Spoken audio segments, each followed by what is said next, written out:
Everybody, welcome to Betta Fish News Club channel.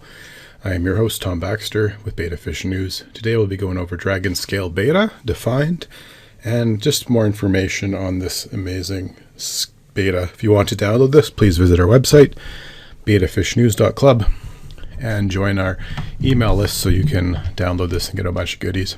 So, the Dragon Scale Betta, obviously, has something to do with its scales looking like a dragon's. If you want to look at the roots of it, it's because it kind of looks like the old school armor back in the day, the dragons, and they were kind of flexible, and they were like a outer skin with thick armor, so that's kind of what it resembles. The Betta Mahachi, so word on the street is that they took wild betta and a Betta Mahachi and bred them, and it became a Dragon Scale Betta, which wasn't intended, but they liked it and they ran with it. And they started creating them in 2004. So they have thick metallic white scales, and they're available in every color and kind as the other bettas. As bettas come from South Asia and have been bred for excuse me, decades now, it's really hard to figure out if a betta is genuine dragon scale or if it's another thing called the metallic, but we're going to be going into that later. So let's go over some basic science. When you boil it down, there's layers or genetics of the betta that start with blue, which is iridescent, black, red, and yellow. So those are the layers of the betta scales.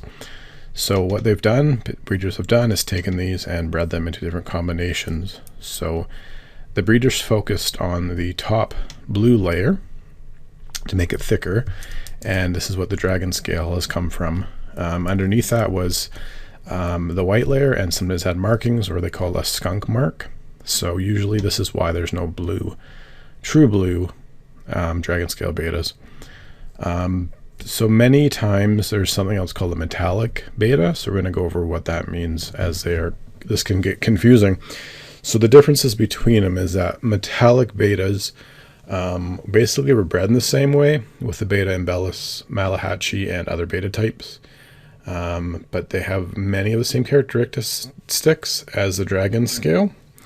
But regular bettas don't have the color of the body run into their head and the face, which creates the mask like the Dragon Scales have. So that's why it's harder to identify one of these Dragon Scales, and there isn't a ton of data on it, so it gets really muddled really quick.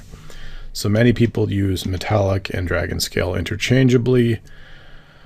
It's going to take a lot of work for you to figure it out. The good news is that it doesn't matter that much unless you are breeding or selling these, and both Dragon Scale and metallic are pretty cool names. So you want to just make sure that you're not overpaying for something that might not be genuine. The males are usually bigger and brighter than the females. Don't place two males together, as they will fight to the death. And as mentioned, the females are smaller, duller in color. They can live in a sorority with up to 4 other females and maybe a male as well. They do have problems, the Dragon Scales, in that their scales that resemble the Dragon Scales can grow over their face and even their eyes, making them blind. And you can't do much about it. You can't even estimate if or when it happens. It also happens in the metallic bettas. But some people think that staying away from the descriptions like snake eyes, dragon eyes, or diamond eyes is a good idea to prevent this.